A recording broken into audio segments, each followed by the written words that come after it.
Good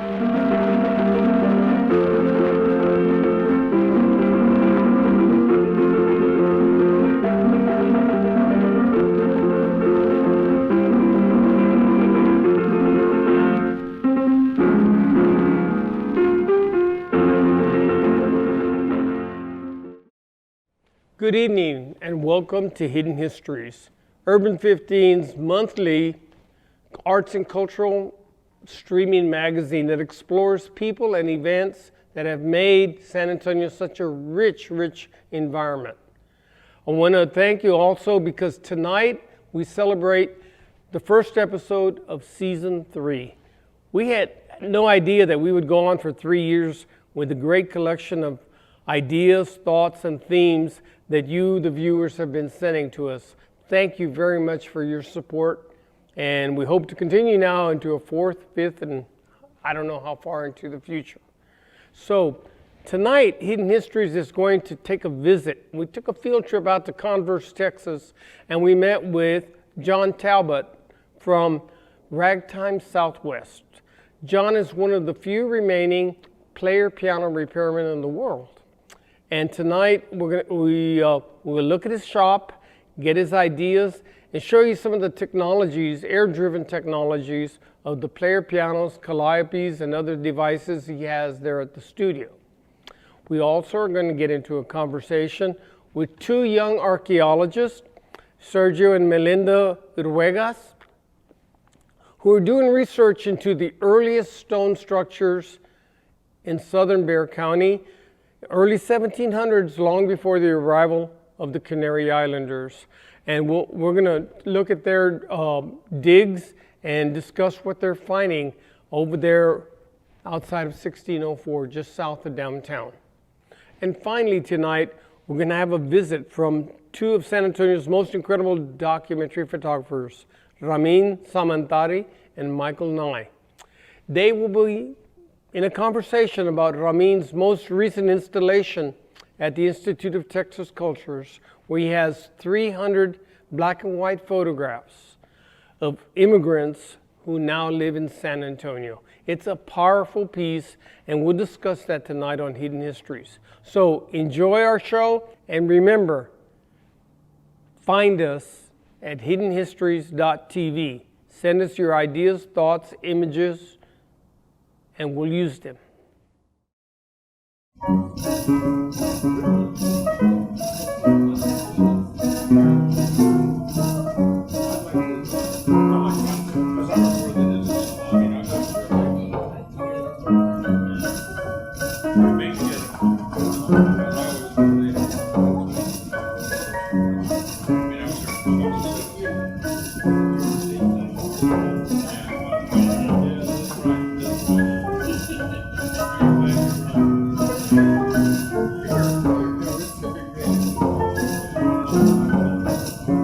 Okay, come on around here now.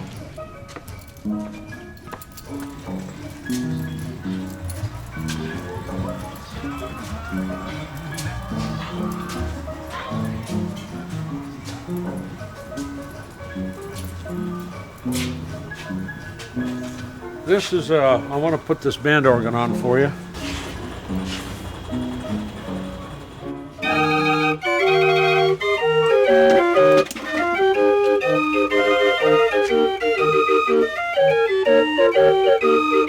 Hot butter flavor popcorn, better than to get at the movies. Try some. Who's next, folks? Step right up. Time to play, time to win.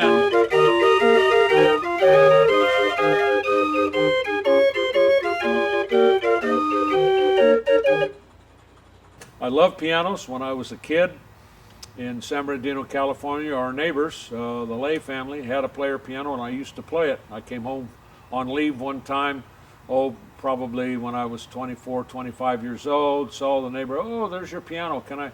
And I tried to pump it and it wouldn't work. So I was always fascinated by pianos. And I got, when I was in the Air Force, I played around with carnivals because I started working for a carnival when I was a kid in high school. And so I got a cotton candy machine and I used to play around with it. And there's a trade newspaper called Amusement Business. And I was reading that while I was in Okinawa, Japan, and in there was a ad to build a calliope from a kit. So I ordered the catalog, and it turned out not only could you build a calliope from a kit, but you could take any piano and make it into a player piano. And I thought, wow, I can do that. And so I thought, wow, I started having dreams about pianos in people's garages, and what are they going to do with them? Well, here you go. I could make it into a player. So I went out to California, met the guy. He also told me at that time, said, never met anybody that talks so much, which is the same thing my wife told me when I met her in 1970. Anyways, I started doing pianos, and it's been a very successful business. Automated organs started in the 1700s in Germany. So the automatic music came out long before the 1800s, although they did start making pianos in the 1850s. I think the first piano was a pianoforte. I don't know if it was made in France or Germany or Austria. Anyways, they started making square grand pianos and upright pianos. Then in the late 1800s, they started automating them around 1890 and made them into player pianos. Some of the first ones were used in put in bars. They were coin operated, and that's the forerunner to the jukebox. Now, an interesting aside to the jukebox and pianos, how are they related? Well, Rowe AMI jukeboxes are manufactured in the old Kimball Piano Company plant, and that's the old Kimball Piano Company became Rowe jukeboxes. And if you look on the inside of the jukeboxes, you'll see on the label, manufactured by Kimball Piano Company, French Lick, Indiana. How they got the rights for piano rolls is there's a lot of interesting history of that, because you had to have the rights in order to put the piano music on a roll and punch the roll. The major company that did that was QRS. They had a big plant up in New York that just closed, and all their piano roll music went to the same company that I'm a dealer for in Seneca, Pennsylvania. And the problem was, if a song is published, they had to get the rights to that in order to produce a piano roll. It is something that you have to be very careful of when you're punching a roll or making a roll and making the music, because the original author of that music needs to get his due cut of that, just like any music. After so many years, the rights expire, and then anybody can use that music. It's in the general public use. And that's true with a lot of the old player piano rolls from the 20s and the 30s. Now those, because the copyright has expired, are all on the new digital systems that we install and sell. So about 3,000 songs are included with the music that you get when you purchase the piano system and it's because all the rights have expired. To punch a roll, back in the day, they had a master roll that was done by hand and punched by hand. It was connected to a piano, so when you play the note, it would punch the rolls. Cleaned up, and then it was put on another roll, a roll frame that would read the holes in the paper, activate a pneumatic, which would punch the hole. And that was done for many, many, many years. Nowadays, they use electronic solenoids to punch move the punch to punch the hole in the paper, and it runs through, and a step motor to pull the paper through. However, there's a lot of folks now experimenting with using laser technology to cut the rolls out of the paper with a laser eye. Very interesting. In the old roll-operated player pianos, expression was very difficult to put in there, because you had to raise the volume or lower the volume, and that was all done through holes and pneumatics. The digital one is a lot different, because there's a solenoid for the sustain pedal to make it louder. You can make the solenoids hit harder. There's one of the types of music that we have on our pianos is what's called sing-along. And it's like Elton John's there playing the piano live in your house or on the piano, and the other instruments that are playing in the background come through the speaker and they're all synced together.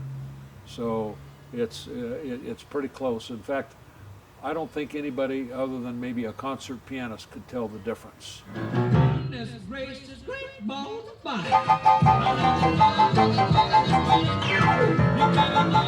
Yeah, the reason that a lot of automatic pianos came out and replaced the pianist is because they didn't have to have them on standby. They didn't have to have certain hours for them to play. They could just turn it on and it would play all evening long.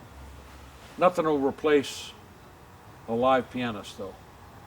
They have the nuances that you can almost not replicate. We do a pretty good job of it at QRS because we can get the expression, we can get everything in there. We also put a record system on there so you can record it and it will play. But for the banks and the hotels, it's easier for them rather than having a live pianist play. It's easier for them just to have the automatic piano playing for them, the player piano. I will tell you a story about a Methodist church here in San Antonio. And the Methodist church called me. They said, hey, we got a bunch of these old pianos. We'd like to take them down. And the minister at the time, and I think it was the Methodist church, I'm not sure, but he told me, he says, look, he says, we have this piano, a couple of these pianos. He said, let me tell you the interesting story about this. He says, the lady that donated it to us, her husband worked at the Lone Star Brewery. And when he came home one day during World War II, he brought this piano home. And his wife said, oh, where'd you get the piano? He said, well, it came from a whorehouse down on the south side of San Antonio. The general came in and closed all the party houses down here. And he says, so I rescued the piano. And the piano happened to be a Thomas Goggins piano, which is made here in Texas. And this is the piano, believe it or not. And it's a Thomas Goggins piano. This piano actually belongs to a customer in Houston that I sold it to. But that piano came out of a whorehouse, which was also a bar, and that's where they played. Now, it was not a player. They had a player piano that would play it. But when they closed them all, he come dragging it home. And the wife was not happy with it in the house, but it was there. And then when he passed away, I think he told me in the 60s, she donated it to the church. When she passed away, that's when they called me, and this had to have been 97 or 98. We had to take it down, and it was on the 3rd floor. And let me tell you what, that was a challenge to get it down, but we did. So if you have a piano that's been in your family for 50, 60 years, you remember Grandma playing the piano, don't give it away, don't throw it away, don't sell it. Let us make it into a player piano so you can have that music playing live in your house. And I will tell you a story. I did one piano for a lady. Her favorite song, her grandmother used to play the piano, and her grandmother's favorite song was In the Mood. When we delivered that piano, just by chance, that happened to be the song loaded on the piano. And when we turned it on and started playing, the lady started crying. She called her dad. Dad, listen to this song. It's Grandma's piano, and she's playing it. Listen. And I mean, the tears just came flowing out of her eyes. You know, she got goosebumps, and I did too. It brought tears to her eyes. So if you have an old piano, don't get rid of it, especially if it's got some family history. Keep that history alive. So why don't we listen to the player piano, and I'll turn this one on for you.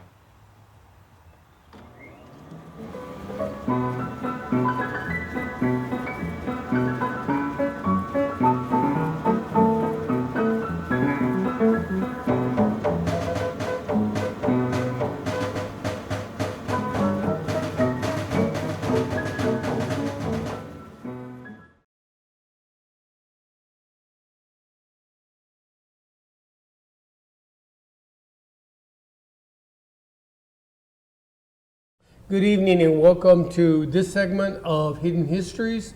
And we have the wonderful opportunity tonight that we're actually talking to people who find things that are physically hidden under the earth, under the shrub, in file cabinets and in Chester drawers in terms of San Antonio's own history.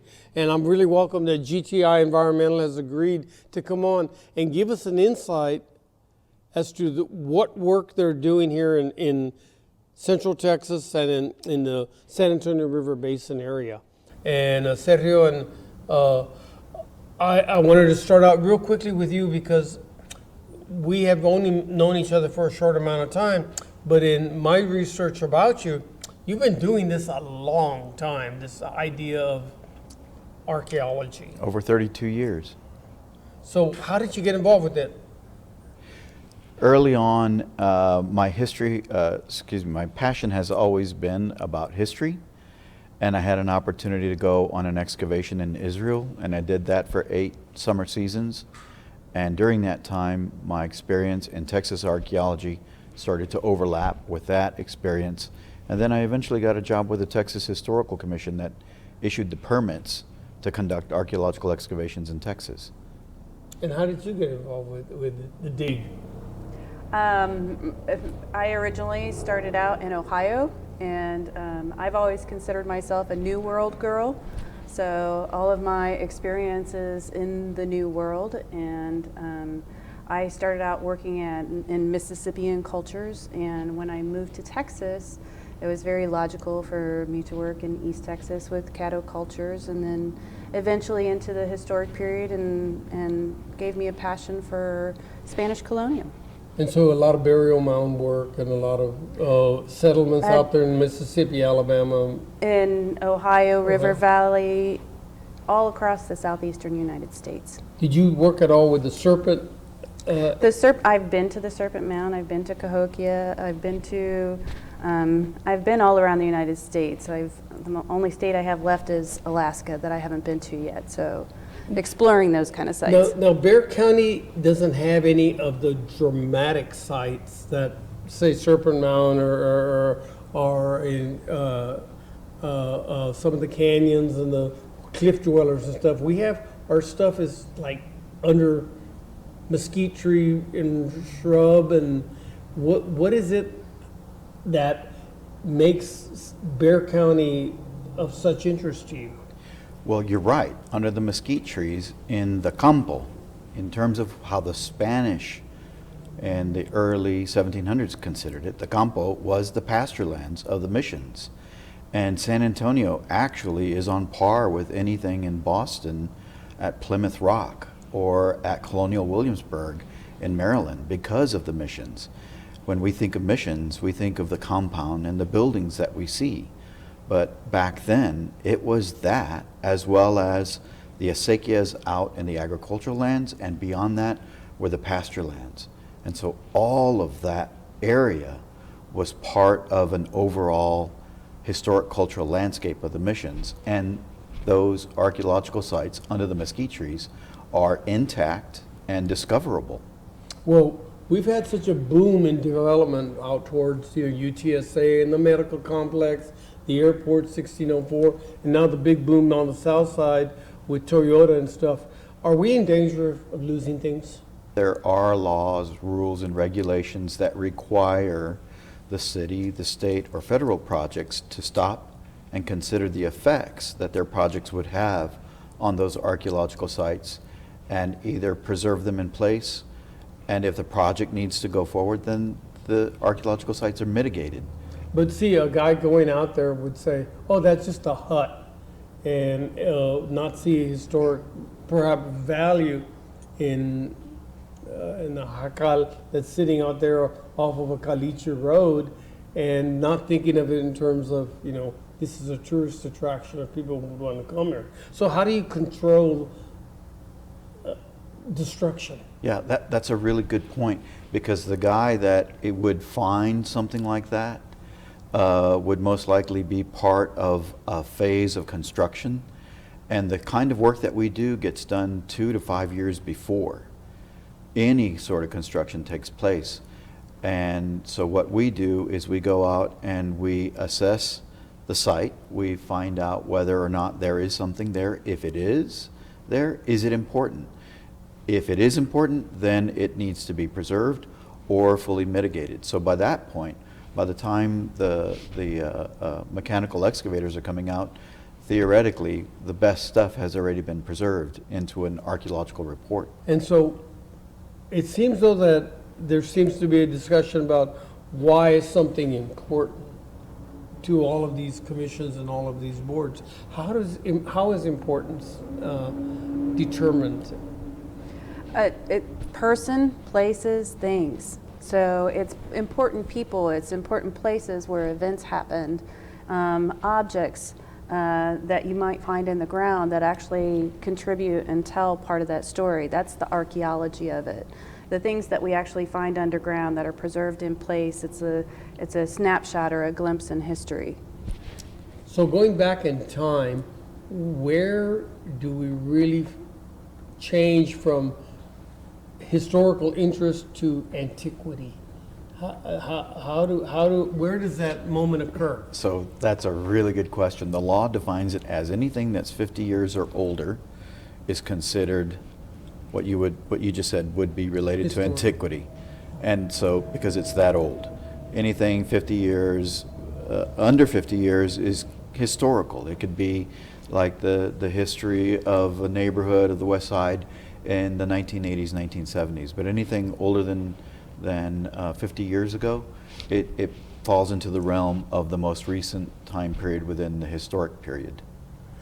So moving through time, where is your particular interest right now? Where does GTI, I mean, what do you specialize in? So we look at the Spanish colonial. So we kind of Spanish colonial. So we're talking about when those expeditions started coming in the late 1600s, up through the early 1700s through where San Antonio was established in 1718, all the way up to about 1815. So what is the first known building in this region that came through that period? The first known building would be some of the missions.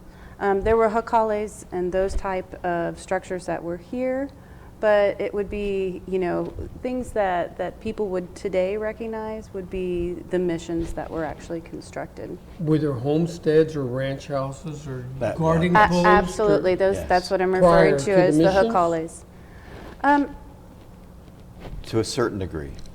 The rules under the 1573 Ordinances of Discovery, New Settlements, and Peace required that the military soldiers and the padres build stone houses for themselves and corrals, and that it had to be in a defensible location. And so before the missions were built, there were some other infrastructure components like housing at first, but also things like the flour mills so that they could make bread to feed the people to then build the missions. But all of that was done according to Fray Musquiz in 1718, that whole infrastructure was built within a couple of years, literally, from the time that they first came in. It was very well regulated, and the people back then followed those regulations and complied with the guidelines. Well, from the documents that I'm reading, y'all seem to be very concentrating on the ranchos. Absolutely. And- I mean, it's a network of time. One of the examples, he is talking about the infrastructure. So even the acequias, we know that some of the acequias were established and fields were already in agriculture, so much so in 1721 they had a surplus in San Antonio that they were able to send off to other missions. So that's really important. So that means if they're having corn and all of those types of produce and agriculture already available to share, then they were also having the ranches and the cattle and all of those things, those buildings and the establishment was already in place. So we have several maps that you provided to us and show where these three ranches in particular that are on the map, And then I superimposed in my mind, okay, this now is a development here, and this is Toyota, and this is, things like that. How much have we lost to development of the ability to track the, I mean, other than just plaques being in place, what have we lost? So, I'm going to let Sergio take that I'll answer that. In terms of what we've lost, we know that there are only 8 structures still standing left in Bexar County. And so that's partly why, through our grant research, we focused on 2 of them, the Francisco Ruiz Herrera Rancho and the Ignacio Perez Rancho. We also know that in 1760, Fray Solis came through and did an assessment as part of the visita that the king had required. It was one of the 3 branches of government. And in that visita, he talked about these ranchos that were part of the different missions being, he called them pueblos. So there were other types of buildings associated with these one ranchos. And so at that point, we know that there were more of them, but they're no longer here. So you said only 8 are left in there. Standing, yes. And what do you consider standing? So a standing building is like the building that we're in right now. An extant building, an extant structure is where it's in ruins. Like the roof is gone. Right? The roof is gone, the windows are gone, maybe part of the walls, that sort of thing. Now what's interesting is that we have spoken with many, many landowners, some of them being descendants of the earliest settlers of San Antonio, and they have come to us and told us, when they found out about our research, they have told us, well, we have on our land something like what you're documenting. So it may be that it's not completely lost and destroyed by development, it's just that it's been forgotten by the professional literature. Now we have some photographs here that y'all supplied of some of these locations and stuff. And why don't we go through them real quickly? There are 2 examples that we can describe. The first one is the jacal, the standing jacal at the Perez Rancho, which is an example of early 1700s architecture. Now the Coahuiltecan people that lived here before also built jacales, which were basically stick and wattle and daub mud on stick walls. And the difference between the 2 is that the jacales that are built by the native people and the Spaniards are following measurements of phi, which is 1.618. It's part of the golden ratio that Felipe V had required of all of his realm beginning in 1700. And in that jacal, we discovered through our excavations that it was semi-subterranean. The roof is very low. Now, it's understandable that it's semi-subterranean because the people that were living here also lived out west. And out west, they had semi-subterranean dwellings. And so that sort of cultural combination of something from the west, something from Spain, and something local. The local is the actual poles, as you can see. It's called palisado construction. The big poles set right next to each other. And the total number of poles on the width multiplied by 1.618 equal the length. And you can see in the diagram of the golden ratio curve where it actually shows the location of the doorways and the windows. And so that's part of what we were talking about. The other example is the Francisco Ruiz Herrera Rancho, where today it's a standing structure with a lean-to addition in the 1860s. And the original structure was rectangular, and that too meets the golden ratio. What we also added as part of our archaeological excavation was we converted all the known measurements today into the Spanish colonial measurements of varas, which is basically an arm's length.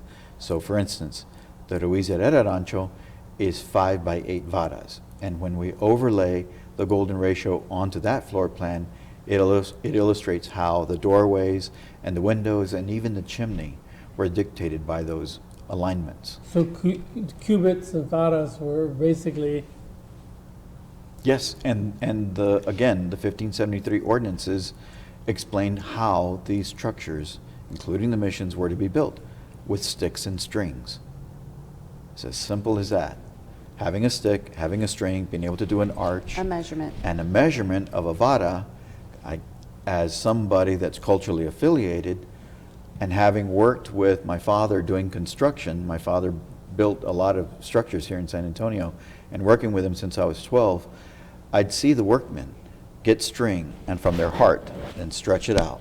And that's essentially a vara. And then let it go, pick it up, let it go with sticks and strings. And that's how San Antonio was built. So at the Ruiz Rancho, we actually were able to take that measurement, and we chose a location where we placed our test unit where we believe the corner of the chimney would be. And so once we did that, it was really incredible because we came down on the exact corner of the chimney. So we found the plaster and everything in place. It was absolutely incredible. And so it's taking that logic and that idea. These people were skilled. They had knowledge. They were not simple. They knew how to construct. They had things that they did that were precise. They were educated. So while we were digging, one of the things that we did out at the Ruiz Rancho is we used some historical archaeology theory where the idea is if you go out the door and you would toss your trash to the left, so or just outside the door, right? So what we did is we actually placed a number of other test units there, thinking that we would find some trash. Well, lo and behold, we didn't just find trash, we actually found the remnants of another structure that went below the actual standing hakal that dated to an earlier time period in the 1700s. And that building was made out of stone in accordance with the regulations. And the earliest artifacts that we found on surfaces inside that stone structure and outside dated to the earlier 1700s. Now, when you refer to artifacts, are we talking about shards of pottery, tools, broken items, or what was intact? Yes. So for Absolutely. instance, one of the Coahuiltecan practices in building was to place a dedication object that imbued life into the structure, because in their cosmology they believe everything has life. We found a piece of napped glass that was purposely placed in between the stone layers. And so that was part of, now we know that the Coahuiltecans had helped build that stone structure. There was a piece of pottery on the inside, on the very first surface, because there was multiple surfaces as it went down. That earliest piece of pottery was something that is called Mexican red painted ware. And it looks like another type called tonala or even Goliad red.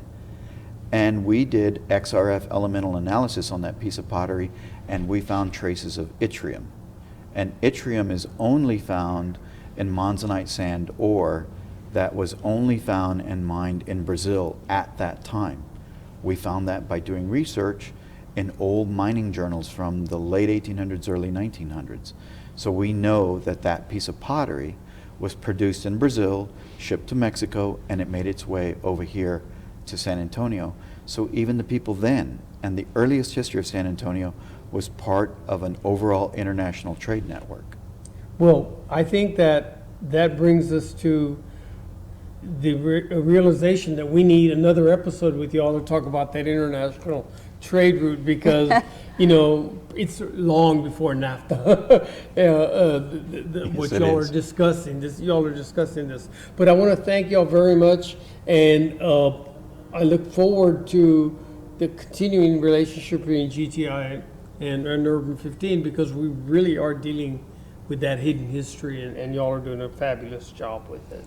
Thank you Absolutely. very much. Okay. Thank you. And Very again, honored that you asked us to be part of your program. And again, we invite you, the listeners and the viewers, to go to their website, and you can follow up on many, many research projects they're pursuing here. And number of the papers they've written. So thank you very much.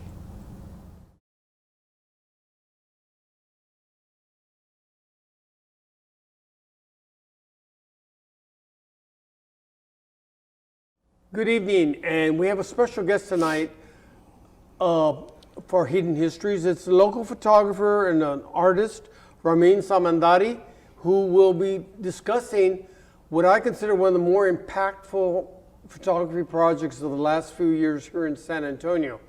And it deals with a timely subject, immigration. And Ramin, thanks for being part of Hidden Histories tonight. Thank you, George. Thanks for having me. I really appreciate it. Now, your piece, can you give us, like, how did it evolve? Why did you choose the title it is? Yeah, I started thinking about it in late 2016. I mean, coinciding with the election of 2016. But the background is I'm a first generation immigrant myself, and I came to the States from Iran in 1979, and I lived in West Texas for the first 10 years. And at the time,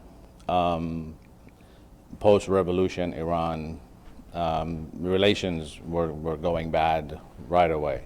And so I experienced this notion of otherness and being an immigrant, a foreigner, but at the same time, sort of the negative aspects of, especially where I was from. So this was something always with you as an immigrant. And after 2016 election, I wanted to do something about what I was hearing, what we were all hearing about the anti-immigrant sort of sentiment, anti-foreigner, and all of that. And so huddled masses sort of made sense. I borrowed it from the Emma Lazarus poem on the Statue of Liberty. I added to it who we are.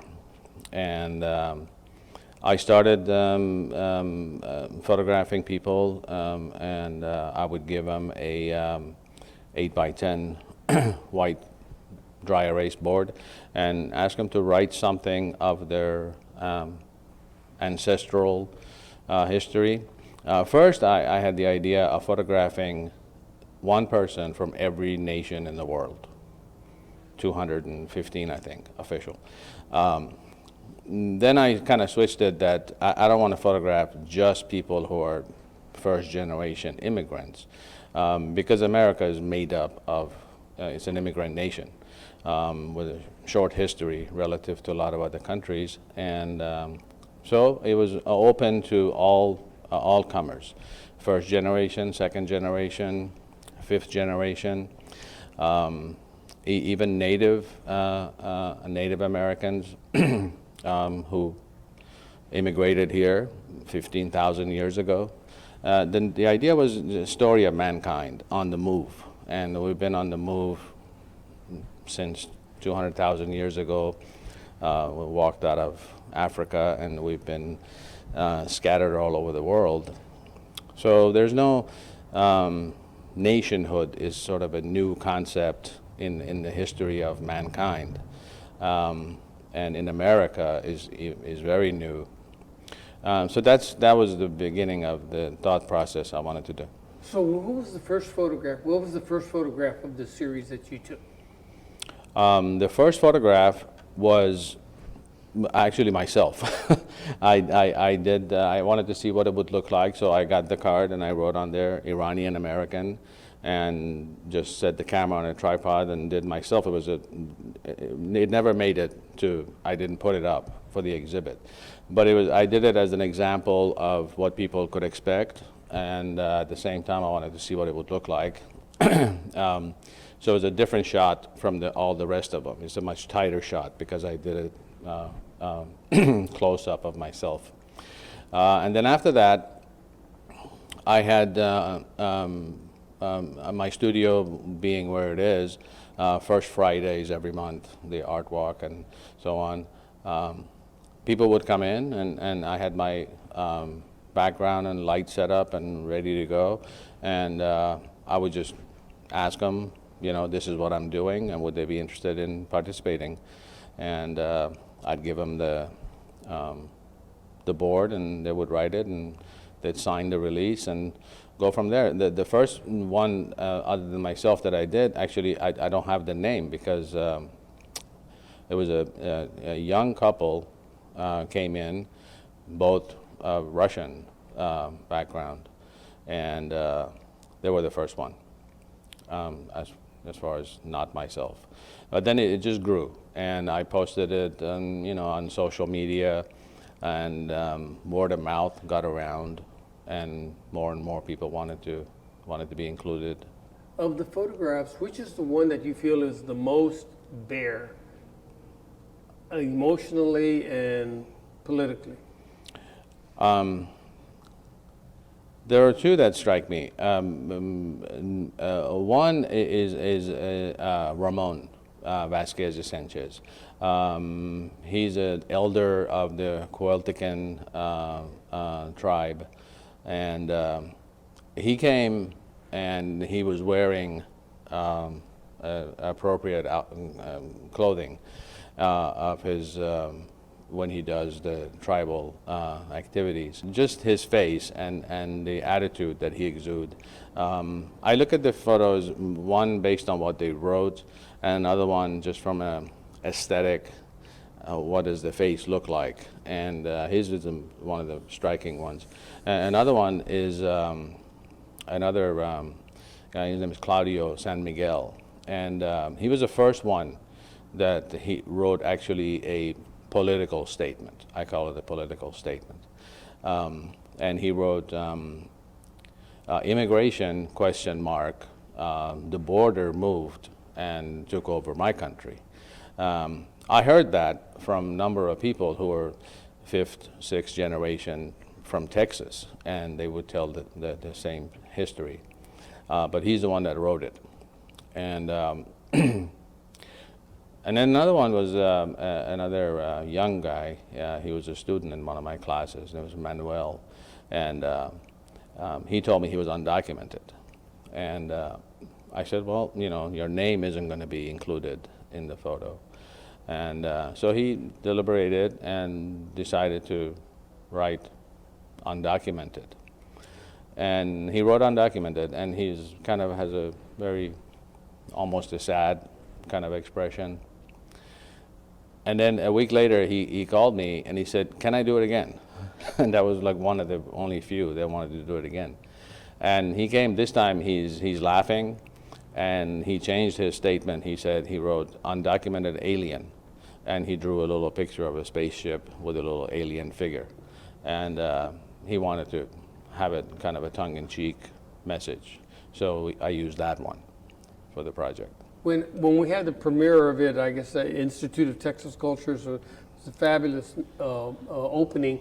What struck me was the calligraphy or the handwriting as of different people. People wrote all caps, or some did it in script, or some did it, in at an angle or something. But there was something telling in the way they wrote their messages. There was. I mean, some people were just very straightforward. They had actually done their DNA, the 23andMe, one of those, and they brought the piece of paper that they got back as far as the percentages that they gave them, different ethnicities, and they wrote exactly that. So it was very specific. I'm 28% Irish, 15% such and such. And then some people, actually 2 or 3 people, Albert Gonzalez was one, James Rosca, another one. They're both artists, actually. They wrote question marks or an X, and they weren't trying to be cute, but they just didn't really know. I think James was, he said he was adopted, so he didn't really never have any idea of what his ethnic background would be. But you have done a number of pieces now that are identity-based or work, and as a documentary photographer, I guess you might almost think of it as documentary portraiture, or how do you see the work, the art? Well, I mean, they are portraits. By the definition of a portrait, they're a studio portrait. But they're not done in a form of a portrait to be necessarily flattering, as we understand, like maybe glamour portrait or something like that.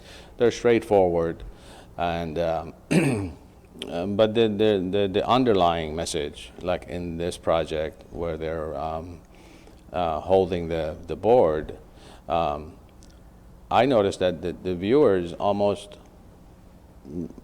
everybody who looked at the show, they're more fascinated with that, what the person wrote, than actually the face, because the eye goes right to that whiteboard, and they're curious to see where someone is from, or what their statement was, and looking at the face is kind of secondary almost. So that was a revelation to see. So the message is actually precedes the portrait in a way. The series before, there was the artist faces. That one didn't have any props, so it was just the face of the artist, and there was nowhere else to look except into the artist's face. And I did it purposely like that to just focus on just that element. So were there any ones that surprised you?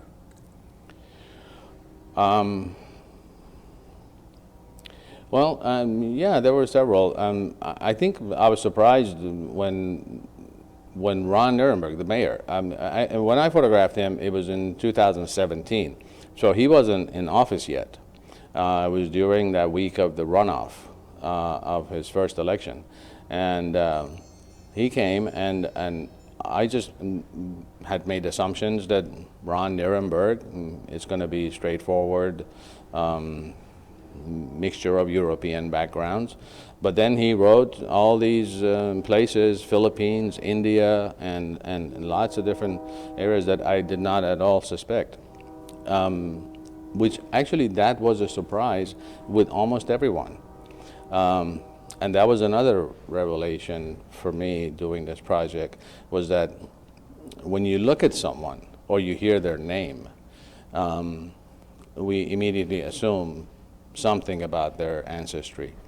And so many times it's either not accurate, or there's so much more to it than just what the assumption is. So I was constantly surprised by that, where people who looked Caucasian would write something of like native Chickasaw or something like that in their historical background. So I'll never make assumptions by looking at someone thinking that where they might be from. So what are the plans for this show? Now, you've already premiered here in San Antonio. Right. And what do you want to do with the work? Well, right now, I mean, the work that I delivered to Institute of Texts and Culture was, I finished the project in late 2018. And I was kind of looking for a home for it and funding.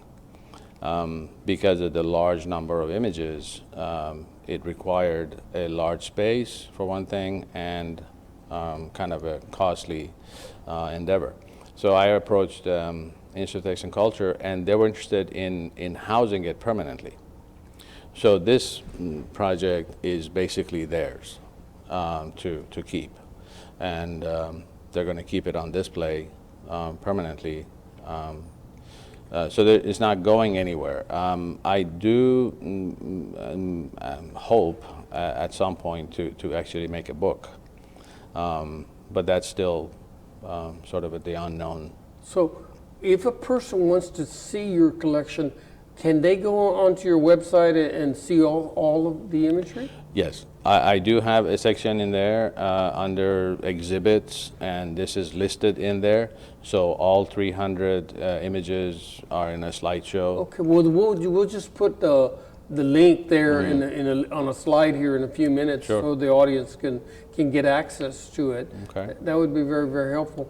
But we've only seen a scattering in this program today of the work, so I'm looking forward to getting online and seeing all 300. All of them. Now, what we're going to do right now is bring a friend in, Okay. a fellow photographer, Michael Nye, and we want to have a conversation because the two of you are taking photography from action into concept and into identity. And I think that it'd be great if we had a conversation. So we'll just segue into Michael, bringing him up, and we'll have a conversation. Okay, that's terrific. I've known Michael for a number of years, and he actually has been an inspiration and sort of a role model for me for these types of long-term projects. Watching him, the tenacity he has, the longevity to pursue a single project for so many years. So it'd be delightful, yeah. Okay, well, Hidden Histories, we're going to extend a thank you for your work here that you've done in the community, and let's continue helping the image, the image continue of our community. Thank you very much, Ramin. Thank you, George. We're visiting right now with two of the most influential photographers, particularly documentary photographers in this part of the nation, probably in the nation. And we're very lucky that both are residents of San Antonio. We have Ramin and we have Michael Nye as well. But Ramin is known for his big projects, and Michael has been doing social action photography work for almost 30 years now, 20 years? 40 years. 40 years now. 40 years. Okay, so one of the things I want to find out is, why do you even take pictures? I see it as almost a calling, in a way, that things need to be documented, things need to be preserved, and photography captures the very specific moment in time or in a person's life, and I want to be there. I'm curious to capture that and just preserve it. That's as far as documentary photography or any kind of photography I do. That's what I'm going for. And Michael, you're very conscious of time and process in all of your work. What motivates you to do what you do? For me, photography has always been about inquiry. I've loved what this philosopher said, Maurice Lick. He was 1920s and 30s philosopher, German. And he said that philosophy is not a body of doctrine, but it's an activity. I like that. And I think what's motivated me also is the questions that Immanuel Kant asked in Critique of Pure Reason in 1781. And just profound questions that every one of us ask.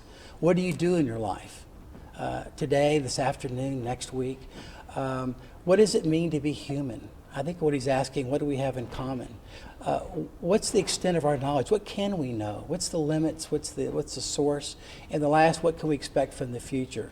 So I think with me, all of my work has been about wanting to be engaged in conversation, wanting to be out in the world, wanting to learn from other people. Everyone has a wisdom about their experience that no one else knows. What is that?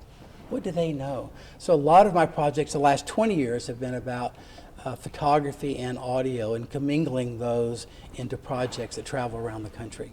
Now, for me, my observation of documentary photography was that it was action-based or action-driven, where a person is trying to capture this moment in time and what people are doing.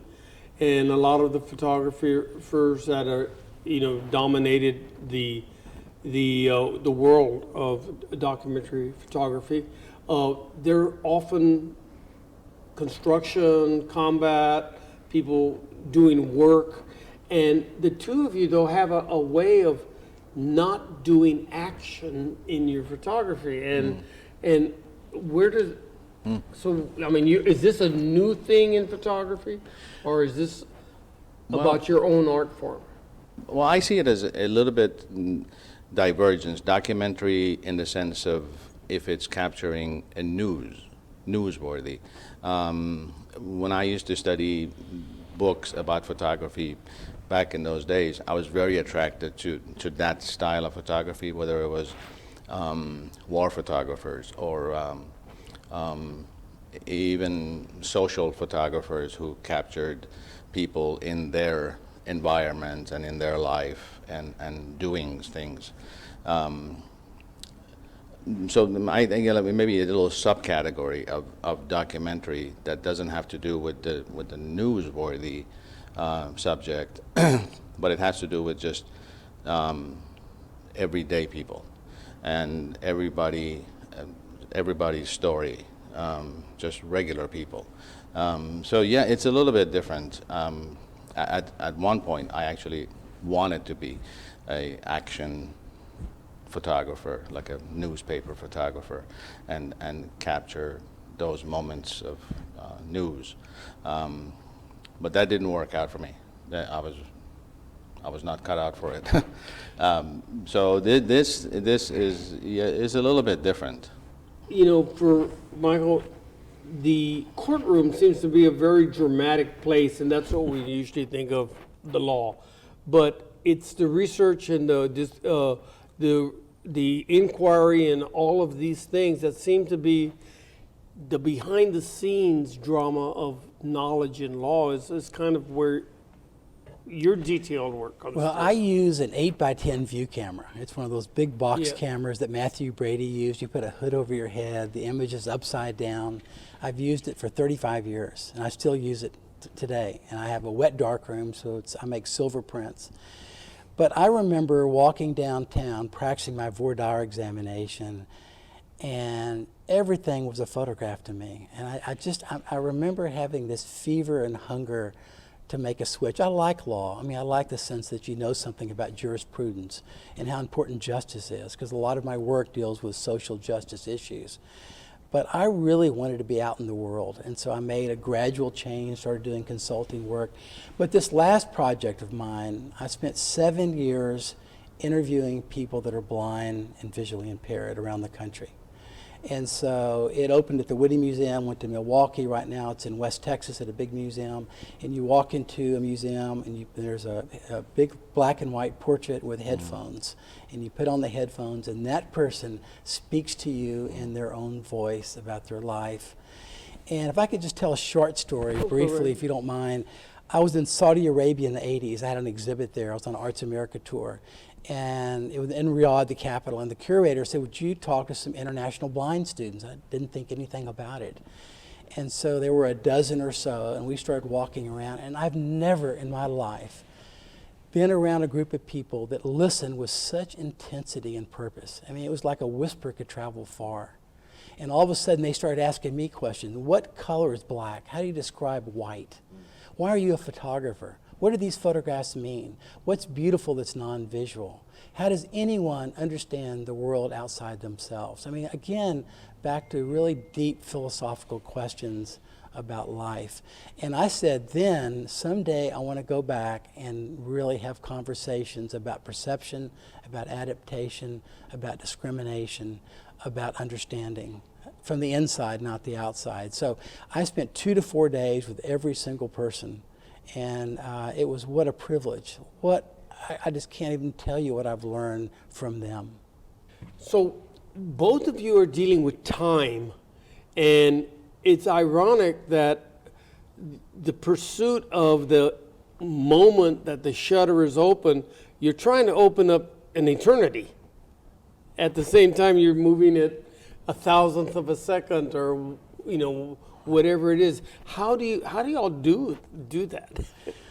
Well, I think photography inherently is ambiguous. It's susceptible to multiple meanings, and it's always more than or less than what's there. So it has that mystery to it. And I think Ramin has some thoughts about that too. No, I mean, I was interested to hear what you were going to say first. It is a kind of a nebulous kind of art, because unlike any other medium, it is instantaneous, but then it is conveying something that's maybe eternal. And that's one of the things that fascinates me about photography. I was a med student when I came here. I was supposed to go into medicine, and as much as interested I was, again, with fascination with just people's faces. I walk around staring at people's faces all the time. Something about it that tells history about who they are and what they think. And I don't pretend to be able to capture that in one image, but I like to think of it as I'm finding not the truth, but a truth whenever I photograph someone's face, hopefully. A lot of people have trouble being in front of the camera, and they feel very uncomfortable. But there's the good photographers become invisible, and the camera can't even be seen through when you're working with an individual. And there's a different psychology and a personality of the photographer versus the painters. Right. And can you give me have a discussion on that? Go ahead, Michael. Well, for me, I've done a lot of things other than portraiture. I've gone into Siberia by myself in the middle of winter with an 8x10 view camera in a village. I put my finger on a map and went to China for 5 weeks near Tibet and Burma, refugee camps in the Middle East, in Africa, Algeria, Morocco, deserts, and Labrador near Greenland, alone with a big camera and just going in a sense of just not trying to get exotic imagery, but just more about understanding. So for me, photography is never about truth, although you want to be truthful. You want to have a fidelity to the experience. But it's more about presence. I remember, if I could tell just a really short story, I was doing my mental health project on mental health. I spent 4 years interviewing people with mental illness. My law partner had committed suicide, and I wanted to know more about depression and different issues. And I interviewed this young woman in a big city. She was sleeping outdoors, and she told me the night before it was 36 degrees. She had bipolar disorder, psychosis. This guy came up to her and brought a sack of groceries, took off all of his clothes, shoes, coat, jacket, left it and left. And I said, "Tiffany, what did you think?" And she said, "I was flattered." I've never heard someone use flattered before. But I hope someone didn't stop this guy. The policeman didn't on the way home after he took all of his clothes off. But I think what I was after was a sense of a fidelity to her experience and a presence, that the photograph had a presence about her life. And maybe that's truthful in a sense, but photography is not the same thing as what we see. It's a different medium. It's very true, yes. And a lot of things that have interested me about photography. Portrait is something I've been doing for the last, let's say, 8 years intensively. But before that, I did a lot of landscape and a lot of figures within the landscape. And I was trying to, it was a self-discovery. Also, photography for me, it has always been a self-discovery too. Those periods when I did those images,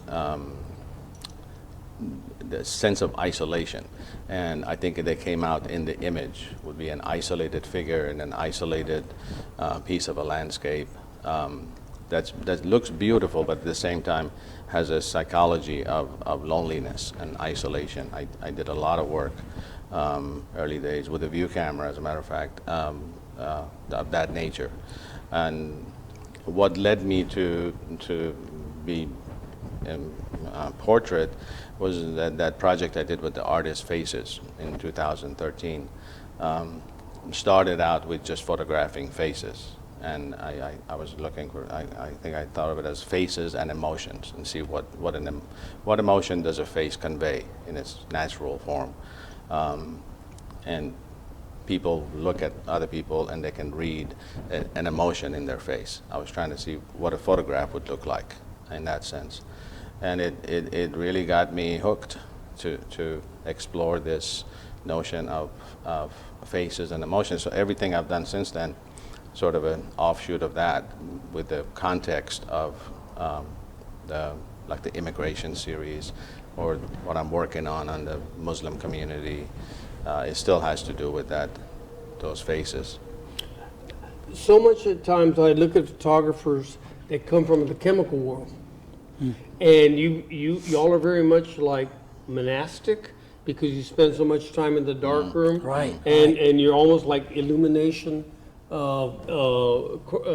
calligraphy. You have to work on it. But with the advent of instantaneous photography, Instagram world and everything else, we're seeing that monastic deliberateness might be something from the past. How do we deal with that? Well, I still like going out and photographing with 9 negatives. I mean, you have negatives in these film holders, and you've got a big camera and a tripod. So I like that, the slowness of it, how things unfold into themselves, and having fewer negatives, making you be more thoughtful about what you want to photograph. I agree. I came out of the darkroom too. I can't do darkroom work anymore, even if I wanted to, because I discovered recently that physically I've become oversensitive to the chemistry, having practically lived in a darkroom, because I had my darkroom in the house and it wasn't very well ventilated for a lot of years. And but there is a magic about that isolation and the slowness. And even though I work digitally primarily now, I still have the habit from the shooting large format that every sheet of film has to count for something. You don't just shoot, and then decide later which one is. So I still practice it the same way, even with the digital. Even though I can shoot a lot, I still don't shoot a lot. I think I did the whole artist series of 280 faces. Everyone got one shot, I think, except a few here and there. And it didn't sit well with a lot of people, but they thought, well, then, one shot, that's, do more. But so yeah, it is different, and the photography has changed definitely with the digital and cell phones and those kinds of things, instantaneous nature of it. But I think there's still a place for deliberative photography. I teach classes, and that's one of the things I stress a lot. Don't shoot 1,000 pictures hoping one will come out okay. Decide when you're shooting. Well, gentlemen, look, there's a lot for San Antonio to learn in these conversations right now, and it would be great if we could continue this conversation into the future and include some more people from the photography community. But as wrapping this up, is there anything, Mike, that you've been wanting to say that you haven't? There is. How much I admire Ramin's work. He did a substantive project on San Antonio artists, 165 images or more, and then the huddled masses on identity and heritage, 300 images. And I really loved this one quote, if I have it here real quickly. I brought this out. Oops, I can't find it right now. Here it is. David Rubin talked about Ramin's work. His subjects are joined together in moments of concentrated stillness, which is the universal sensation of being alive. And I think his work has done that so well. He's done some really important projects in San Antonio. We're lucky to have him here. So anyway, people watching today, Hidden Histories, we're going to continue bringing you the most interesting people and unknown people of our community. Thank you very much.